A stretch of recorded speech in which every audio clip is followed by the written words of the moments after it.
Hey, hello everybody. Mike Pittman here with the Real Mike Pittman Podcast. Sorry for being late. We had a few technical difficulties, but we are here now. And joining me on the show today is Vincent Williams. Vincent is a lobbyist with 25 years of experience that lobbies in Illinois and has had several clients that he has lobbied on behalf of. Such as Ameren, Able, City of Chicago, a vast array of clients that he has lobbied for in his 25-year career, and he's really astute too as it relates to economic issues that are affecting the Black community. So, Vince, thank you for coming on the show. How's everything going?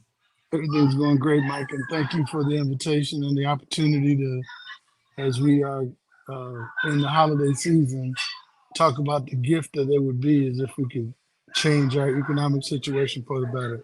So thanks Yeah, again for the invite. yeah, no problem. We've known each other a number of years. We go way back. Oh, probably what 2003, somewhere, probably about 20 years. Oh, at least 20, maybe more like 25. Yeah, and I tell people that about the story that you were the one that introduced me to President Obama. I Yeah. remember you called me one day and said that, "Hey, Mike, I got this guy I want you to meet, and he's running for U.S. Senate." And I say, "Well, what's his name?" He said his name was Barack Obama. I said, "Who?" I said, "Man, how is he gonna get elected with a name like that? That sounds too much like Osama bin Laden, you know."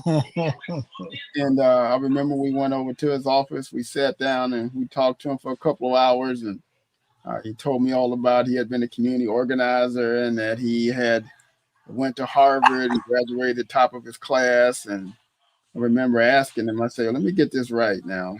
You went to Harvard, you graduated top of your class, you've been a community organizer, and you a state senator." I say, "Why are you doing this? You can go and make millions of dollars at a major law firm, probably anywhere in the country." And he told me about his, the drive that he had in terms of, trying to do stuff in the community and whatnot. So that's a long story. That's over 20 years ago, but that's how that's that story. So, but I know you've been involved in a number of things, with lobbying and outside of lobbying as it relates to the Black community in terms of sitting on different boards and being involved in different initiatives.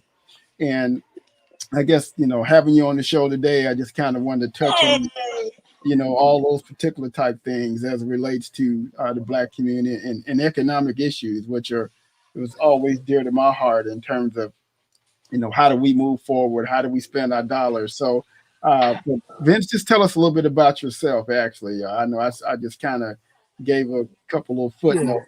Tell us Well, no, about and your career. I appreciate it. It was like that old show, This Is Your Life. Um, Kind of the professional side of my life. I'm a native Chicagoan, born and raised on the West Side. Um, Went to Howard University undergrad and went to Northern Illinois University College of Law for law school. Was a public defender, lobbied for the city, and directed the economic, the political arm of the city colleges of Chicago before I started my firm 23 years ago. And I've sat on hospital boards, former chairman of the board of Mount Sinai Hospital here in Chicago. And I'm also I'm the incoming chair of the governance committee for the American Hospital Association. And it was always my belief that healthcare and economic development are hand in hand, particularly since we are generally the consumers in the healthcare space. Um, and I really would love for us to have a bigger stake in that business.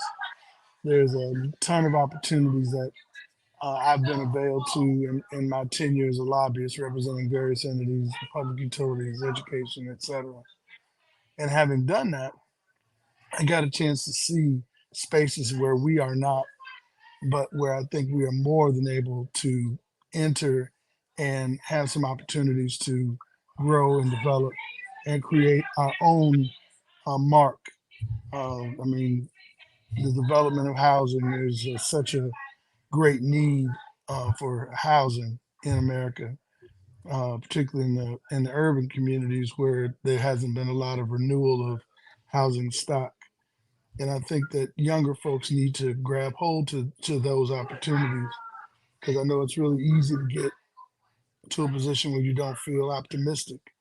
But I have a really optimistic view of the future. I just want to create that bridge between all of us folks that are doing various things and us older folks to connect to the younger ones to make them get that, I'm not holding the seat to keep it from you. I'm holding it until you get here and take it from me, because I think it's time for a younger generation to step up and take their role. And I'm really excited about that, and I want to stick around to help coach and advise. But it's time for those folks to come on in and participate in what I think is a great time in our country. Yeah. Well, you talked about housing, which is, I believe, one of the most critical things in the Black community in terms of being able to build wealth, and how there are not a lot of opportunities for that new type of development. What initiatives maybe have you been involved in, or if you see anything from a legislative standpoint of any bills or laws that have been maybe forthcoming, or maybe being proposed that can help in terms of ownership for blacks in the United States, or particularly in Illinois? Well, I think after the 2008, 2009 kind of bubble burst that took away a lot of African American wealth, Black folks' wealth that they had in their homes and in their real estate, there's a renewed interest in getting folks to join the ranks of developers. Um, so there are programs that have been initiated through the state of Illinois, through IDA, and through some of those kind of programs. But what I'm more excited about is what's happening in the private sector, with people doing innovative things like creating um, um, homes that are built inside of factories and assembled on the site, so you can get them up quicker, so that they'd be more affordable. Because what affordable housing, the nomenclature has people thinking about Section 8. What we really want is great housing that people can pay for. That's really what we want. So I think a more appropriate way to refer to housing like that is workforce housing, housing where people are working and raising their families and trying to move to the next level. So I think that the private sector is ready for it. There are a couple of initiatives in Chicago where they are making housing a priority. At Mount Sinai, for instance, they have a project there called Ogden Commons, and we built a hospital facility, clinic facility, surgery center on site. They're going to build 144 homes on that in that same footprint. And I think that if there's so many abandoned lots throughout the city, so much opportunity.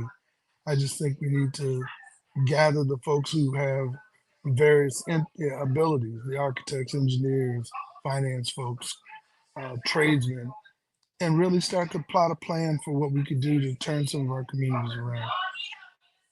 Now, are those homes going to be for sale, or they're going to be for rent? Because I know a lot of the development that's taking place right now, especially through low income housing tax credits, or housing that's being built, but they have to basically rent those out for 15 years before they're able to sell those. Do you know if in fact uh, that these houses will be for sale?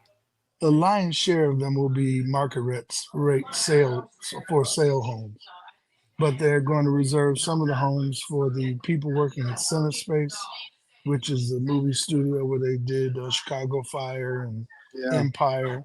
Hmm. So the staff and crew from in those areas there'll be some rental spots for them specifically carved out. But the lion's share will be uh, for sale homes. Mm. But I agree with you, given the interest rate and climate at the moment, it's probably a lot more desirable to have more rental availability, particularly for young folks who don't have the 20% or more that it takes to come into a new house. Yeah. Now the when we talk about housing, we talk about specifically, I guess maybe even in the Chicago area, where there's, I guess there's an abundance of lots that are available to actually build upon. Uh, do you know, in fact, does the city of Chicago, in terms of incentives that they might offer developers, do funds that they might have, notwithstanding maybe getting the lots for free, but are there any programs there that can be utilized that would not require any IDA funding? There are some programs and tax credits and all the kind of traditional things, TIF and SPIF and some of the other neighborhood development initiatives, particularly in areas like Inglewood and um, Lawndale and Austin, where the need for housing is so great. Yeah.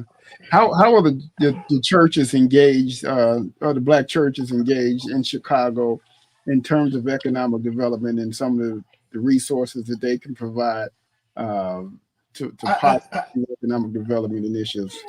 they it depends on the congregation. There's some that have been more successful than others. Apostolic uh, Church, for instance, with Byron Brazier, it's the pastor. They have his father before him, and he now.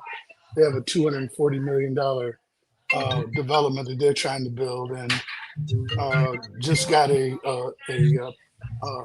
initial state grant for $30 million to help them along with their project. But they're Hmm. still working on putting together the capital staff and trying to make that happen. But there are other congregations that are doing similar things. The challenge is getting people who have the income capacity to buy the homes.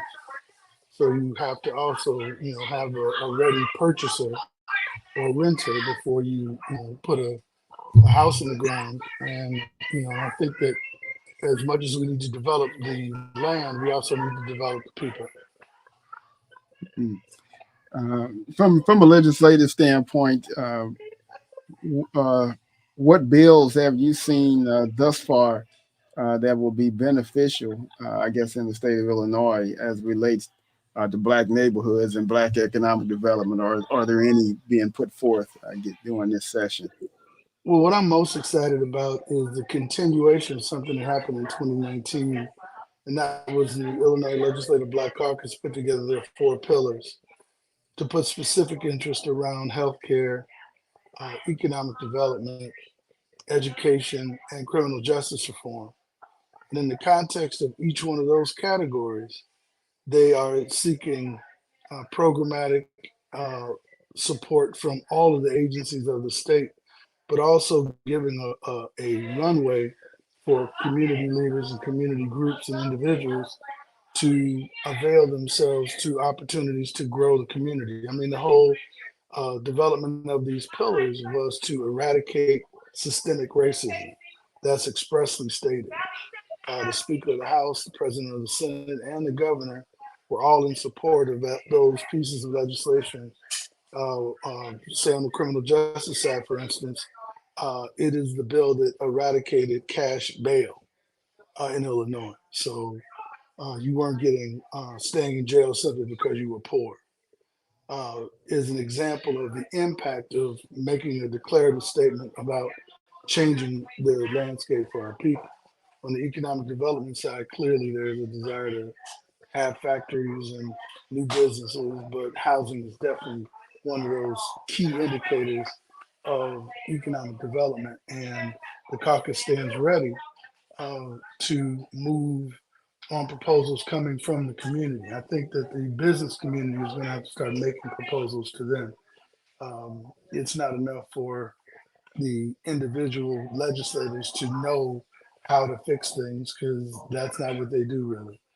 And I think that developing a closer alliance between the business community and the legislature is going to be the secret sauce to make sure we get the change we're looking for and some of that's already happening. I happen to be the vice chairman of the Illinois Legislative Black Caucus Foundation and work closely with all of the members of the House and the Senate to figure out ways for us to change our current situation.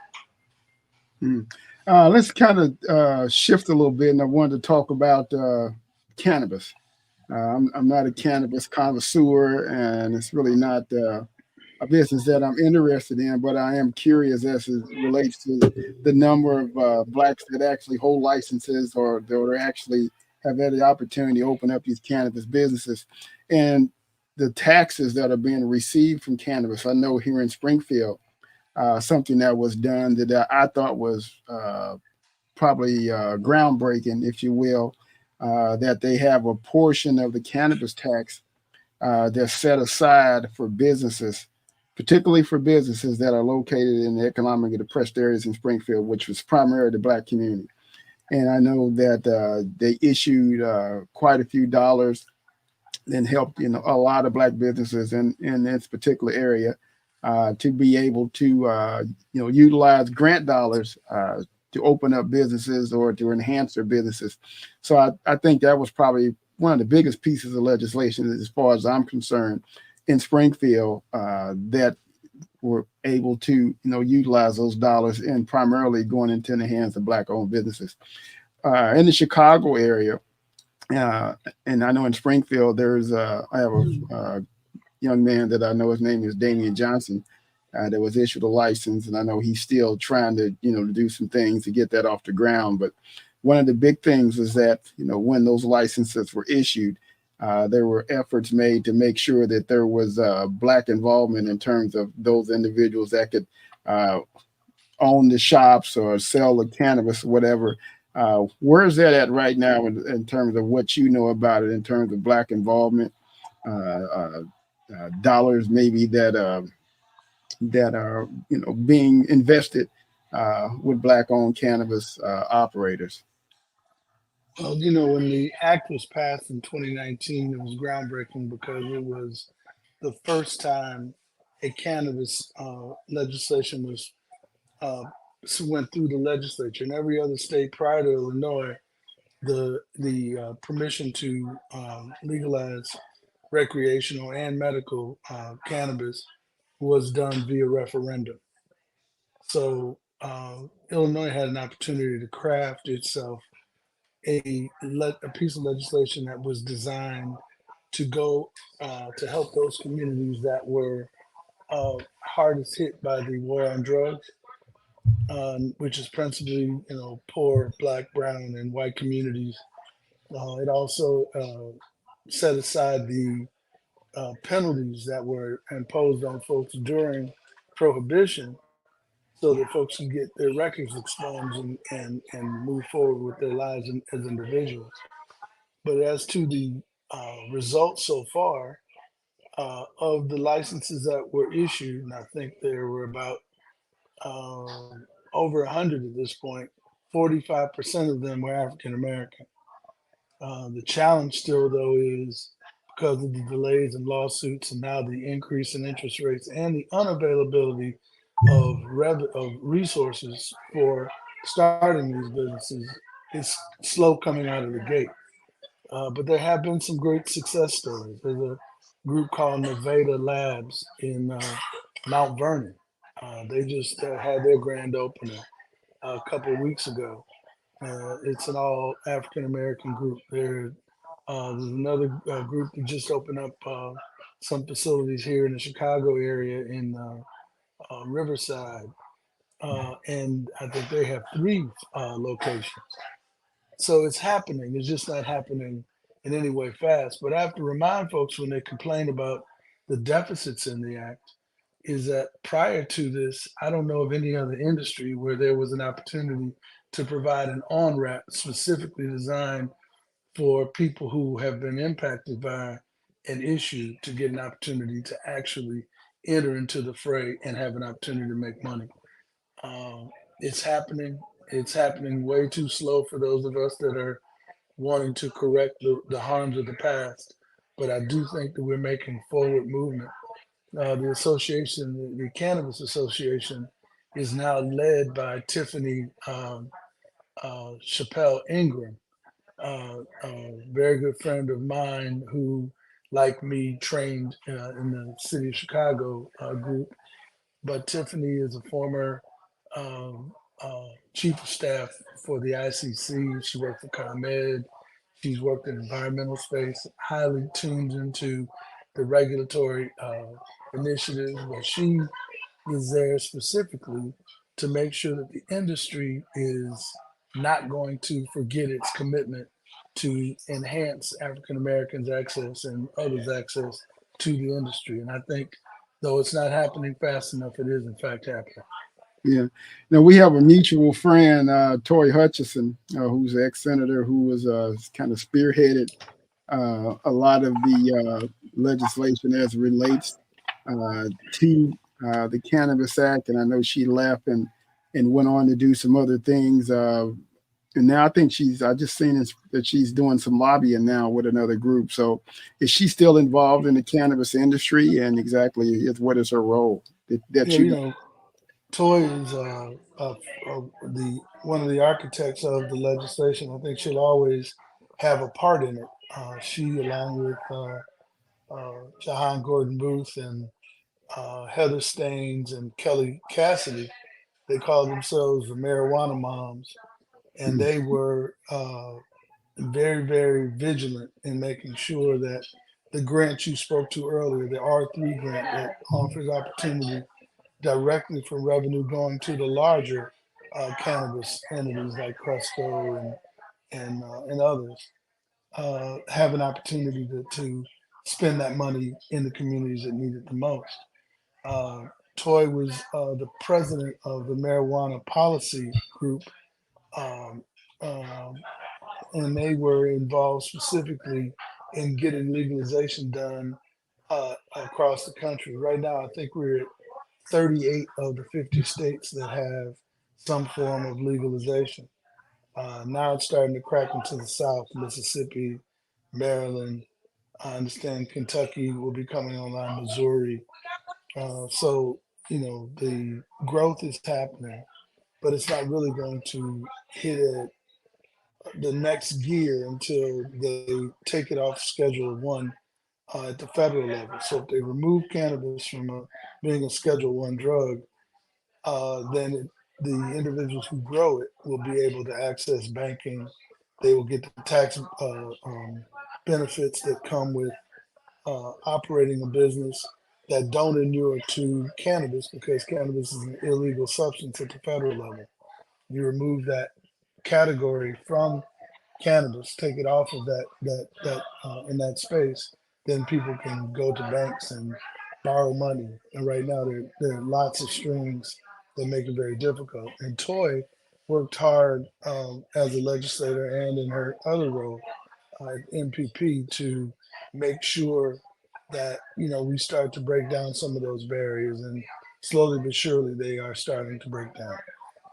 Now, from the federal level, is that something that can be done by executive order, or does it have to be legislation passed in order for that to happen? Yeah, well, the schedule issue is something that the president could do, and I think that if he were to do it, it might enhance his chances of being reelected.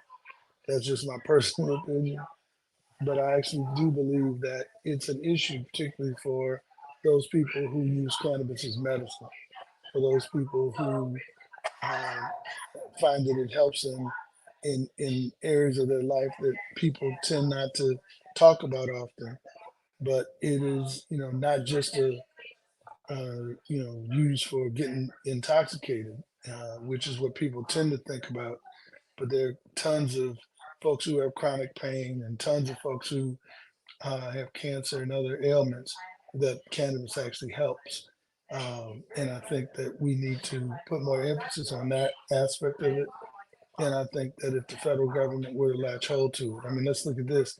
Hemp is one of the biggest products in Kentucky at the moment. I think it's outstripped tobacco now. And Mitch McConnell has been a very big supporter of hemp. And, hemp is cannabis's non intoxicated little brother. But there's also an issue now that they can take the terpenes from the cannabis and create other intoxicating uh, additives that come from hemp. So at some point we gotta normalize this, and once it's normalized, then I think the economy is going to change for the industry and for the communities. Yeah. Uh, Switch gears again. I want to talk about lobbying. I know you've been lobbying now for 25 years here in Illinois at the state capitol. How many other black-owned lobbying firms that you know of? I'm sure you probably know them all that are lobbying here in Illinois. I would say there are probably a dozen of us at this point that are that some have been around for a long time, like Paul Williams and Mike Lito and um, uh, um, Letitia DeWitt Anderson. Um, then you got myself and Courtney Nottage and Frank Bass and um, you know now we bring in Toy and there are tons of us, but I think that people who have their own firms and own book of business, probably about a dozen or so. Do you feel like you guys get pigeonholed in a certain type of clientele that you all are all competing for the same ones, or are they just pretty broad in terms of uh, who, in fact, that you all represent? I think it's pretty broad. I think if there's any level of pigeonholing, it's the expectation that we will lobby just the black people. And I think that all of us have proven that we lobby to get 60 votes in the House and 30 votes in the Senate. And there aren't 60 black people in the House, nor are there 30 black people in the Senate. So we have to lobby both chambers, both parties, all the different caucuses, and our ability to do that is why they hire us. Um, Most of us have a real eclectic book. Some of us have a very industry focused book of business.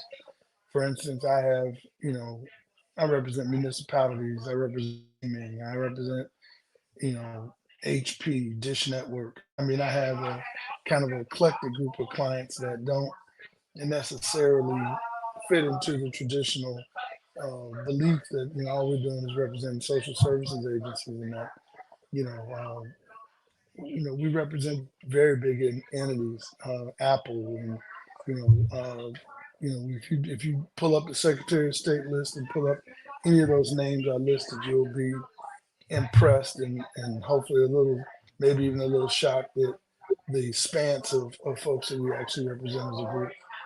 Yeah. Now, what are the qualifications that one must have in order to be a lobbyist? There's no particular education level that you need to obtain. It's probably more like about relationships. No, you have to have integrity.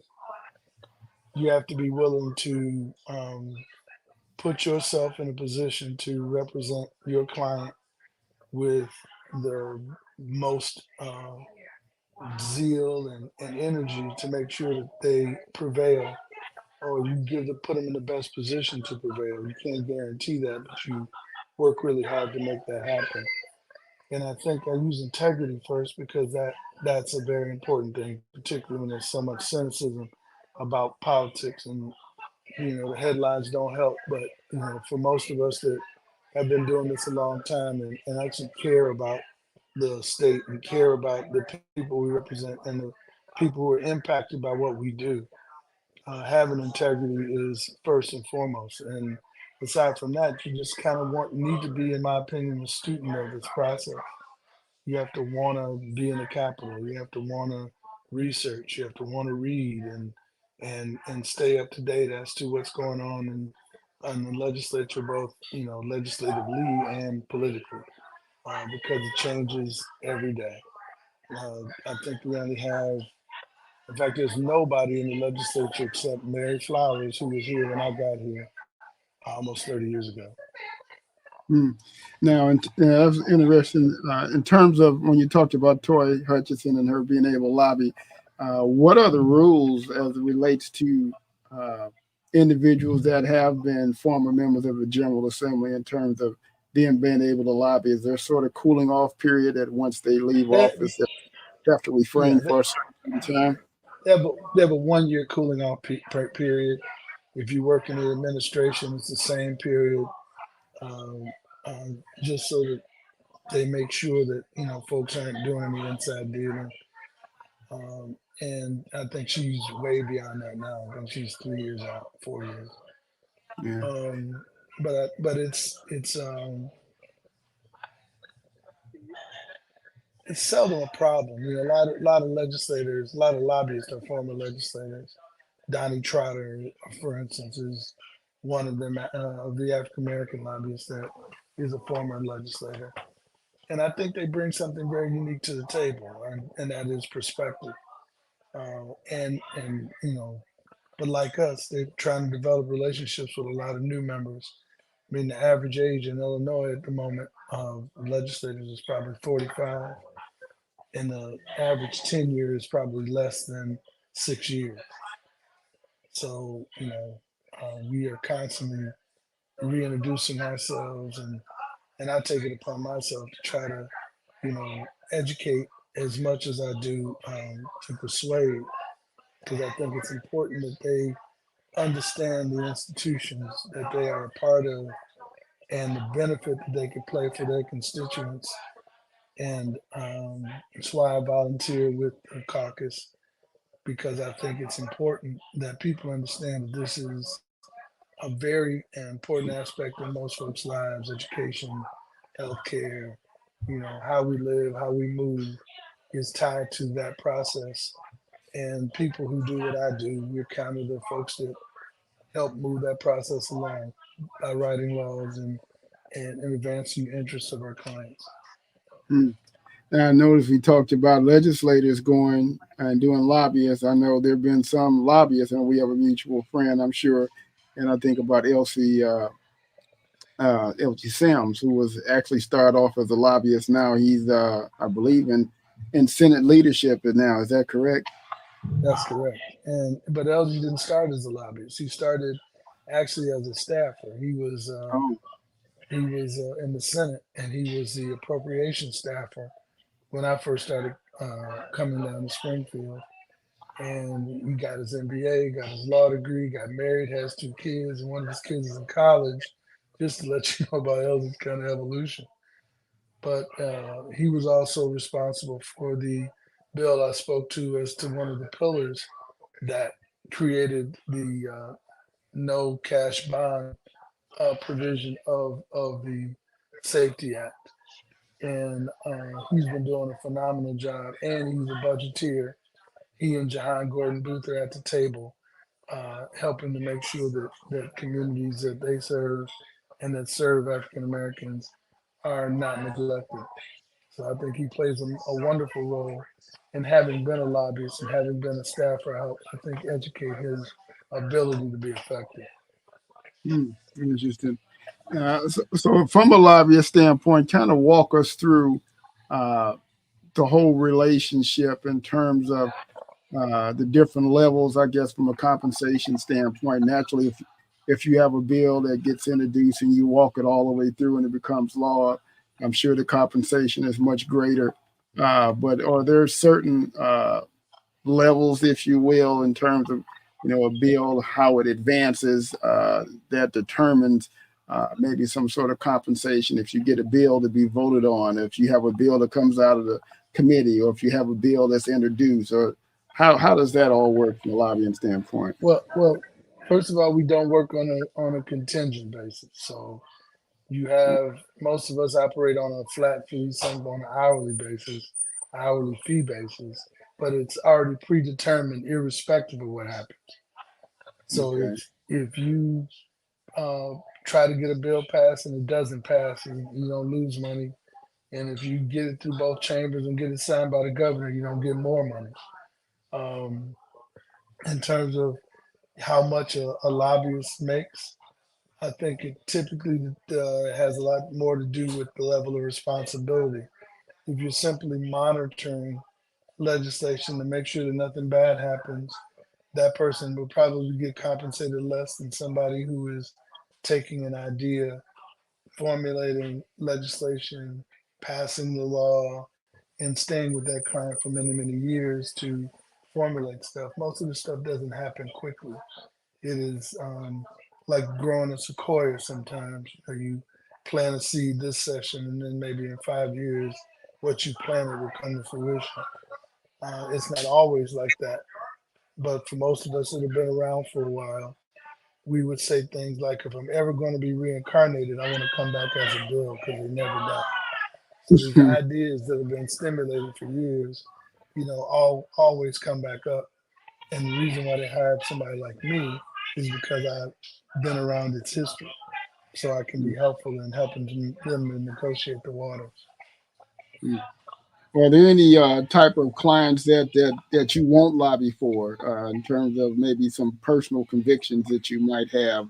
I've never represented liquor. I've never represented tobacco. Uh, uh, uh, and it's not that I drink. I smoke cigars occasionally, but I just, I've had lots of family die of cancer, and I'm probably not a good candidate for being a tobacco lobbyist. Though I don't, promote anyone who does that. That's just something that I don't personally do. But I represent cannabis, and there are a lot of people who feel that way about cannabis. So I'm not making a moral statement. It's really just an issue of where you sit. Um, I think that, as a lawyer, I've been trained to um, be an advocate for my client and to keep his secrets or her secrets, and to make sure that I do everything in my power to zealously represent them. But but as a lobbyist in private practice, I get to choose who I want to zealously represent. Mm. Switching gears again, I know in Chicago, they've had they've had several businesses that have closed down. I know the Whole Foods have closed, and some Walgreens stores have closed down as well. But one of the major things that I think about in economically depressed areas is that of food deserts, uh, whereby in low income areas, you don't have grocery stores that sell fresh produce. You have convenience stores that'll sell potato chips and soda pop and candy bar and candy. So therefore, the nutritional aspect is lost. Excuse me, it's lost in these economically depressed areas.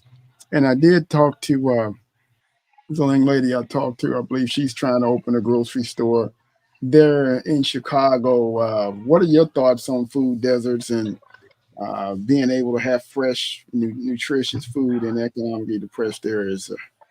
Well, when you talk about the social determinants of health, um, one of them, chief among them, is food insecurity as well as housing, economic access, jobs, and all those things combined. If we solve for them, then the community's healthier.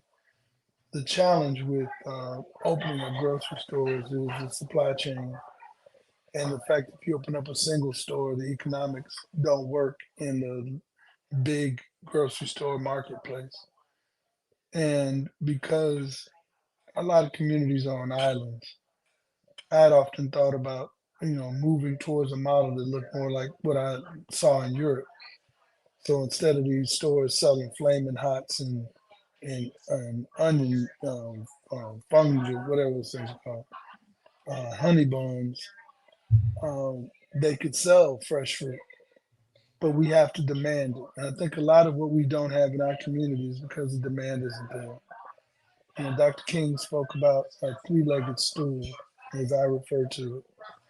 And, we want to be a part of the larger society. It requires shared power, shared responsibility, and shared resources. But all of those things require demand and participation. And our people have to get more engaged because nobody's coming to save us. We have to do it ourselves. And though a grocery store is a great idea, I don't think we have to wait for a grocery store to get an onion. I think there's another way for us to get at this, taking advantage and supporting our farmers in Pembroke and in other places in the state and creating networks for dispersing it, taking advantage of the gardens that people are growing in some communities. I think that uh, I think a large part of our challenge economically as African Americans is that we have lost our connection with each other. I worked for a time in Kankakee, and everybody knew each other. I remember coming up in Chicago, I knew folks were blocks and blocks in either direction that lived in my community, and now most people don't know who lives next door or in the next apartment. And as long as we have that scenario, things like food deserts and challenges on the economic front will continue to happen. And I think that we need to use our churches. Not if they can set up a food pantry, they could just as easily set up a food co-op. There are ways for us to do this. I just think that we need to think a little deeper. It's not a one size fits all. A grocery store would be great. I'm not saying that that's not a good idea, but it's not the only idea. And I think as we start trying to solve for our challenges, I think we need to, put our heads together and be creative about how we get what we need for our community by again talking about shared power, shared resources, and the shared responsibility. I'm from the James Brown School of Economics. I don't want nobody to give me nothing. Just open up the door and I'll get it myself. But we have to ask for it because Frederick Douglass said, power conceives nothing without a demand. And if you're not demanding anything, then you really have no reason to ask or to expect anything. It's like going to a restaurant, you're sitting at the table, hungry and angry, and they say, these people aren't bringing me anything to eat. And then somebody look at you and say, well, did you order? Hmm. You Hmm. got to order. You have to ask for what you want. And we don't get because we don't ask. A Hmm. lot of times that's what's really at issue because you can fight if somebody tells you no. But if you never ask in the first place, you have no reason to complain. That's why we have to vote.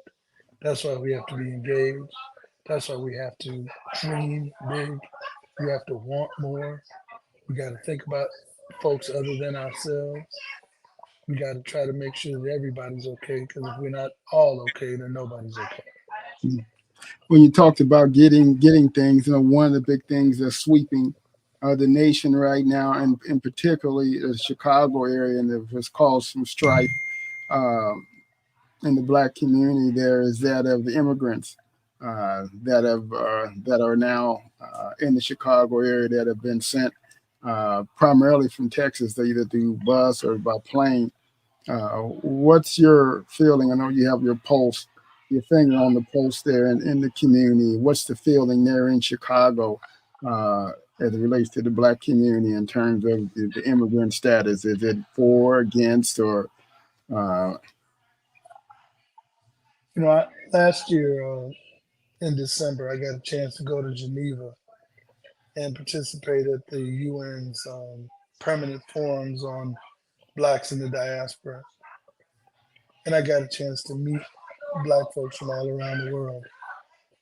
Mexico, I didn't realize there were folks that looked like you and me living in Mexico all along the Pacific coast. I didn't realize that the vice president of Colombia could be my sister or your sister. And we are throughout Central and South America and the Caribbean basin, Caribbean islands, and obviously Africa and Europe. It's a trip out to meet a brother with an Irish brogue, you know. hmm, hmm, But these people getting off these buses are us. And I think a lot of folks, because they don't speak the same language, are looking at them as others.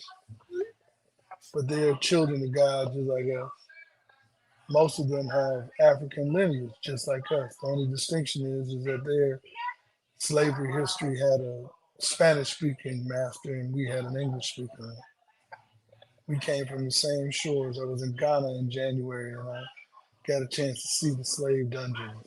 They used to refer to them as castles. There ain't no castles because there was nothing royal happening in those places where they had us pinned up before they put us on ships and brought us here. And some of those same people who spoke native tongue from Africa landed in Central and South America and speak other languages. And you have a lot of folks that are frustrated because there were so many issues here domestically before they ever came here. But I think that the smart approach is to use their arrival as an impetus to make sure that we take care of people in need, whether they be an immigrant, whether they be native born, whether they be unhoused, whether they be educated, uneducated. People who need help should get it. And I'm not talking about a socialism or some sort of left-leaning thing. I'm talking about doing what happens in everywhere else in the world. If you go to France, if you go to England, they have a social infrastructure that provides a safety net for everyone. That doesn't mean you get everything you need. You want something extraordinary, you pay for it. And that's how it should be in our country. We should have a baseline of humanity that does not run, that does not have to be in discord with capitalist interests. You can do well and do good. You can make money and help people. You don't have to, they don't have to be mutually exclusive. Nobody should be sleeping under viaducts in Chicago or in tents in front of police departments.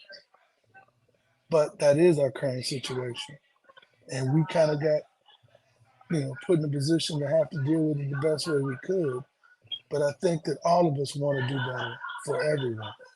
And I think that if we keep that attitude, we have an opportunity to make Chicago not just a sanctuary city, but a city that actually cares about the people who live here. We're the city of broad shoulders. We're the city that works. We have a reputation for being able to get it done. We reversed a river that used to flow into the lake so that we wouldn't contaminate our drinking water. We got the capacity to take care of 25,000 people when you can put 60,000 people in Soldier Field and entertain them for 2 hours and feed them and keep them safe. I think we can figure this out. I think the will has to be there. I think we have to speak differently because I don't want to be accused of being a person that did not help, did not look out, did not care about somebody. And then all of a sudden, the world has changed and now I'm stuck being the person who thought it was going to help me to look down my nose at somebody else. That's not how the world works. We have to help them. And we have to help those that are already here that need help. We just got to figure it out. Hmm. I know the governor of Texas, I think his name is Greg Abbott, uh, and they just recently passed some legislation down in Texas where they can arrest individuals that are here in the country illegally. Uh, how do you feel about those individuals that come here illegally and don't follow the path of citizenship, as opposed to those that have came here and have done those things in terms of learn the Constitution, doing it the right way? Do you feel those individuals have been slighted in any way because they've actually went through the proper channels, and as opposed to ones that are coming now and are able to get asylum? I guess that's the word to use. You're Well, feeling. if I'm a physician coming from a foreign country with money in my pocket and I get an H-1B visa and become a doctor at an American hospital, that's the right way. But if I'm persecuted, raped, killed, and maimed in my home country, and I travel across 7 other countries here, there ought to be some consideration for those people too.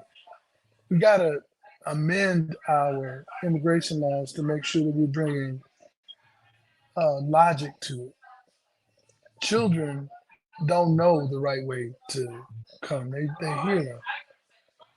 They're here with their parents without proper clothing, sent on the Chicago cold.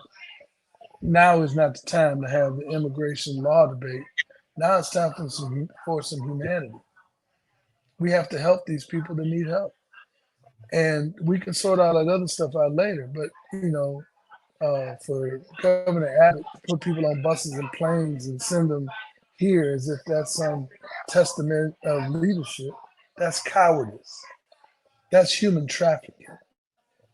It's something that is reflective of somebody that don't know Jesus, because that ain't Jesus work, putting people on buses and sending them to a city with no help. And thank God our city, our state is doing the best they can to provide a safe place for those folks.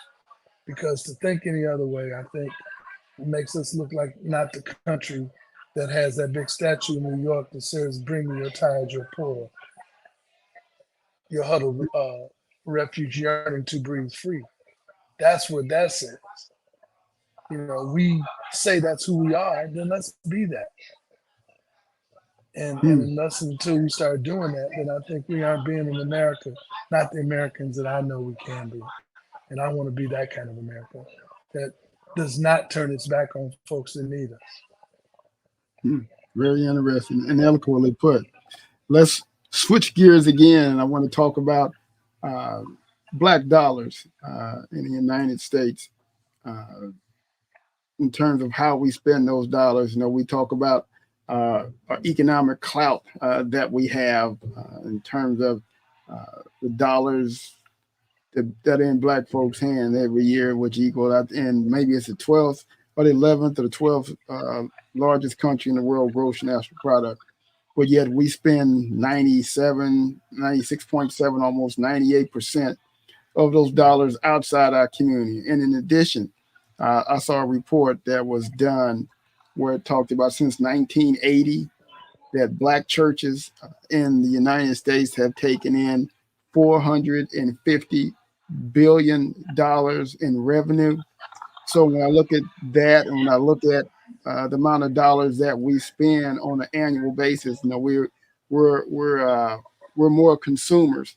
And then when I even think about economically depressed areas, is that if there was no business there, why do we have so many Asian-owned businesses that operate there? Why do we have so many Arab-owned businesses that operate there? If in fact, if there are no dollars there, maybe we don't have maybe we just have a problem in the way we spend our dollars. So, in your estimation, what can we do to pool our dollars together to be able to create some sort of unity and synergy to use those dollars for the betterment of our communities, black communities?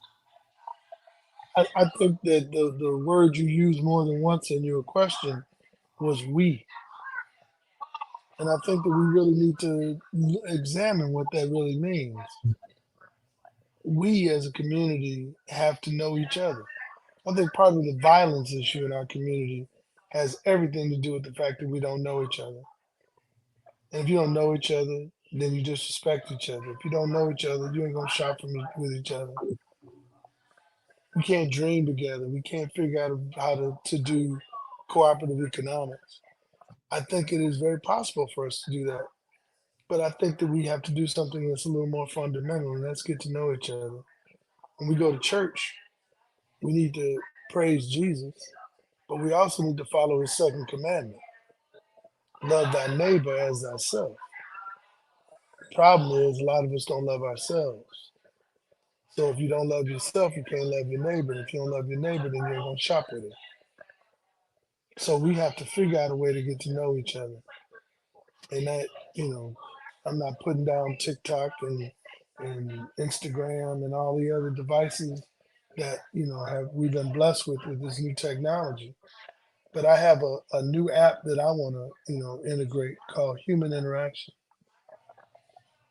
It's about going back to some of the things that work, like respecting each other, loving each other, caring about each other.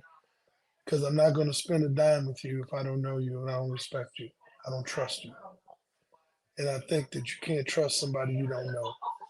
And we have to really put some thought around how we create a we again, how we make sure that those children in our community, the seniors in our community, the professionals and the non-professionals, the people just coming out of penal institutions, they're part of the we.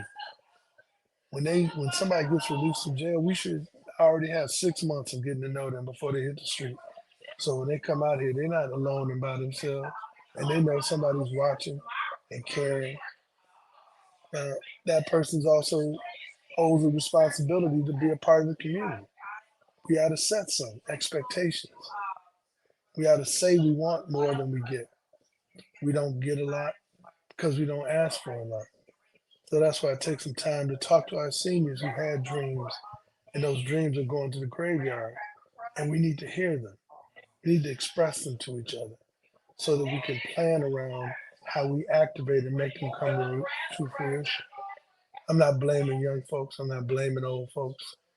But I am saying that we have to move in a different way in order for that $3 trillion worth of economy that we have in our hands, or the $400 million that is being brought in by the churches, to mean anything.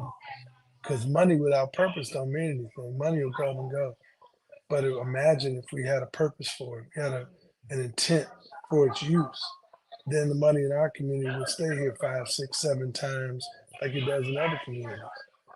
But if I had $1 right now in most communities, where would I spend it 6 times? Hmm. I can't Very, get my hair cut but once. I can't get a Snickers bar at the corner store but once. So after that is gone, I mean, we have to really do some analysis on how we want to see ourselves and how we want to view ourselves going forward. Our community is well able to do this, but we got to say it, express it, and make it a part of who we are as a community and who we are as a people. Because right now is our opportunity. Right now, we have more Black people running institutions in our state, for instance. If you take the Speaker of the House is an African American person, the Mayor of the City of Chicago, many other cities, Peoria and others, have African Americans. We have aldermen and heads of agencies, and we are got more Black people than most Black legislators in the City Council of the City of Chicago than we've ever had. If we fail now, whose responsibility is that? hmm. Along So those I lines, go ahead, Vince. Go. so I'm saying that we cannot waste this moment. And it's not just on them to fix it. Because if we send, okay, going back to the restaurant analogy, people who are elected are just like waiters. They're servants. And you ain't never went to a restaurant, they just threw food on your table. You order what you want, they go back in the kitchen and get what you ordered, and they put that on your plate, on in front of you. If you don't ask for it, we don't order something, that's on us. That ain't on the speaker, that ain't on the mayor, that's on us. And we got to do better as a community in making sure we know what we want and we do everything we can to get it. Hmm. Along those lines, when you talked about the elected officials, if you had to identify 5 Black leaders in the United States who aren't politicians, could you? Who would be your 5 that aren't politicians, that aren't elected officials? Leading what? Hmm. Leading what? What I'm saying, Who, we're segmented, right? So I would take somebody like Professor Glenn Carr. I mean, from Howard University. Professor Carr is a leader, and in this new community called Nubia, KNUIBA. They are educating us about our history and making us see the role that W.B. Du Bois and Booker T. Washington played in our ascension. We don't even talk about any of those kinds of things. Our educators, I would count him among the great ones, right? There's also people in the arts, you know, uh, Tyler Perry. People laugh at him because of Madea. That man is saving Atlanta almost single-handedly. Byron Allen is trying to create a media empire, another person in that space. Um, as I start thinking about our economic leaders and educators, and we just got a sister who is the new national president of the architects.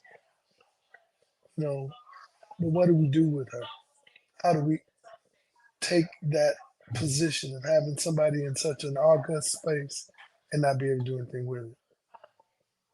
You know, our Supreme Court justices here in state and Sister Brown in the U.S. Supreme Court, not elected, but very strategically important for us. Um, I think it is very, you know, significant that we have individual accomplishments. But I don't think this is going to be solved with the first this and the second that and the director of this or that. It's really going to require us to come up with ordinary people, coming up with some extraordinary dreams and charging ourselves to fulfill them. Because if we don't do that, then we're just talking. Interesting. Um, and I noticed you didn't name anybody in the religious community, and you know there are several that are out there. And I guess my question to you also would be, you know, how do you define a leader? What is your definition of a leader, uh, and particularly a leader in the Black community? That's a person that's taking us from where we are to where we want to be. Hmm. That's it. Yeah, and Taking there's us so from where we are to where we need to be. And doing that from in front, from behind, from inside, from outside, from an elected position, from a community perspective, from a classroom, as a coach, as a construction worker, as a plumber. Everybody in our community are leaders. They need somewhere for us to be led to. We go always into how we're going to do something, but we don't talk a lot about what we want at the end of that road. What does a healthy Black community look like? What is the one you wanted? What is the way you want it to look hmm. Just a few more questions, Vince. I'm enjoying this conversation. For those of you who are joining us, I'm like? talking with Vince Williams. Vince is a longtime friend. He's actually a lobbyist. Owns a company, Vincent Williams and Associates. He lobbies in the state of Illinois for numerous clients. He's involved in a lot of different things. He's very well versed as it relates to economic issues, as it relates to the Black community, and he's very committed to the Black community. And we've been friends for over 20 years, and we watched each other move along and do different things. But and I always enjoy talking with him and having conversations such as this, which is the reason why I brought him on the show. When we look at our communities, the infrastructure that's within our communities, and not so much from a road standpoint or bridges or whatnot. When I talk about infrastructure in terms of building a future for our kids, building a future uh, for future generations. And I noticed there was one particular person who I guess most people say is controversial, but is a leader in many senses in the Black community, and that's Minister Louis Farrakhan. What are your thoughts on him from a leadership standpoint? I know that he's very controversial in some circles, but at the same time, too, he's probably one of the most respected uh, Black people in the country. And I know he's there in the Chicago area. What are your thoughts on him? I don't believe we ever are in a position to throw any of our people away. I don't think any one of us has all the answers. And I don't think any one of us is ever completely bad or completely good or completely anything. What I found that man to be, Minister Farrakhan, is somebody who speaks his mind. Whether you agree with him or disagree with him, he's going to tell you how he feels. And I have lots of respect for that. When I was an undergraduate student, he came to Howard, and he said something that sticks with me to this day, and it was that Black people need to respect each other. And he went into a dissertation as to what the word respect meant. He said, "Re" in front of any word means again. Specto, which is a word they use for spectacles, glasses, means to look. And if you respect somebody, you look again at them, you look deeper at them. All of us are human beings. None of us are perfect. All of us should be looking out for the well being of our communities. And to the extent that he has stood for that, to me, that aspect of him, his willingness to support Jesse Jackson in his run for president, um, his ability to continue to grow individuals who society has thrown away, all of those things together make him an outstanding uh, historical figure. Whether you like him or don't like him, whether you like listening to him or whether you like his views or don't, there's no denying that that man is a leader and somebody who I think is worthy of the respect of this country. Hmm. Well, Vince, I know we've been going on here now for about an hour, and I know you got family in town or your kids that come in, and you took this interview really on short notice, so I really appreciate it.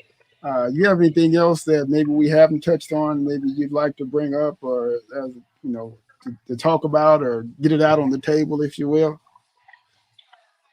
And, I really would encourage everybody to the extent that you can to, during this holiday season, to tell somebody who you haven't talked to in a while that you care about. A lot of people are struggling right now, and we want to make sure that we don't leave anybody behind. If you have an opportunity to help somebody, do it. If you have an opportunity to be a leader in the definition that I gave earlier, be it. If you get a chance to share an idea with somebody, share it. Because we have to build community more than we need to build wealth. Because the wealth is really our power. You know, our guy Torrance Mathis back in the day, right? He used to talk about folk power. That's real. That's real. That is our power. It's us. And as long as we're disconnected from each other, we won't have power. We only have power when we recognize it, that it already exists. We just have to harness it. Yeah. And I think one of the ways of harnessing that power is for us to be able to figure out a way, to have common ground. What is it that we agree on as a people and we can all agree on and come to the table, because naturally we can find so many things to disagree on. But once we're able to bring people together on common ground, I believe that we can move people up to higher ground. And the same old analogy, if I put my hand up and if I hit you with one finger, you won't feel it. But if I take all those fingers and I ball them up and I make a fist and I hit you with it, you're going to feel it. So that same analogy holds true, that I believe whenever we're able to all come together and find common ground and to work towards whatever that goal is, that common ground, I believe that we can make some major impacts in this country. And my last question, and I think this is something that's probably pretty prevalent to the Chicago area. I have a friend of mine, and he's just recently, as a matter of fact, I did a podcast with him. He's one of only 5 Black-owned owners of a gun range here in the United States. And I know here lately there's been so much violence as it relates to gun violence, and particularly even in the Chicago area where they've had a lot of carjackings, a lot of gun violence, individuals that are getting shot. They, during the summertime, they would talk about how many people are getting shot in Chicago on the weekend, 50, 60, 70 people. What is your take? And I think the U.S. Supreme Court or the state Supreme Court just did something as it related to weapons. What's your take on weapons within the Black community, or just weapons ownership in general, or should there be any bans on any particular type of weapons? I think that Second Amendment is there for all of us. But I also believe that responsible gun ownership and having a set of rules that don't encourage people to get military style weapons and go shoot up schools, we need to discourage that. Um, I think self defense is a part of being a human being. But it's always remarkable to me that most countries in the world don't have the guns that we have, and they seem to make it all right. I think we need to de emphasize violence to the extent that we can. All the I have a FOIA card. I have brothers in the military. My father's in the military. I'm familiar with guns, but I think we lose sight of the why. People are predicting that we're gonna have some sort of skirmish or civil war or whatever.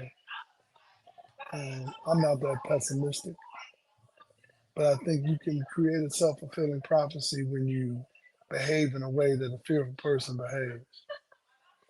And I think that you want to be protected, you want to be able to hunt, you want to be able to do those things that guns are used for. I think glorifying guns for the sake of glorifying guns is a mistake. It takes us down a path that we can't come back from. Interesting.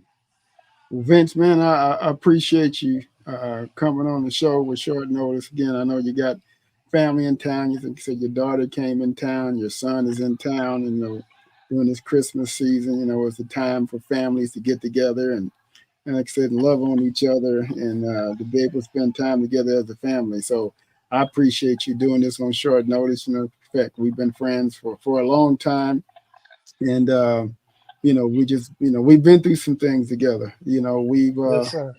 We've seen some things happen. I remember years ago whenever I was publishing the newspaper, and you would pen some articles. And matter of fact, even Toy, you guys used to come over to my office when I had my office building, and you guys would come over and we'd sit down and talk. And matter of fact, Toy, I think she even wrote some articles as well when I was publishing that newspaper. And, that was a good time to publish that paper. Over 10 years we did that. And we were one of the top Black-owned newspapers in the country in terms of the content that we were covering. And, had an opportunity to be on radio shows throughout the country just based on the content and the stories that we were talking about. So it's been a good thing in that regard. And, I definitely want to see our people move forward. And I'm not anti anybody else. I'm just pro our people being able to move forward.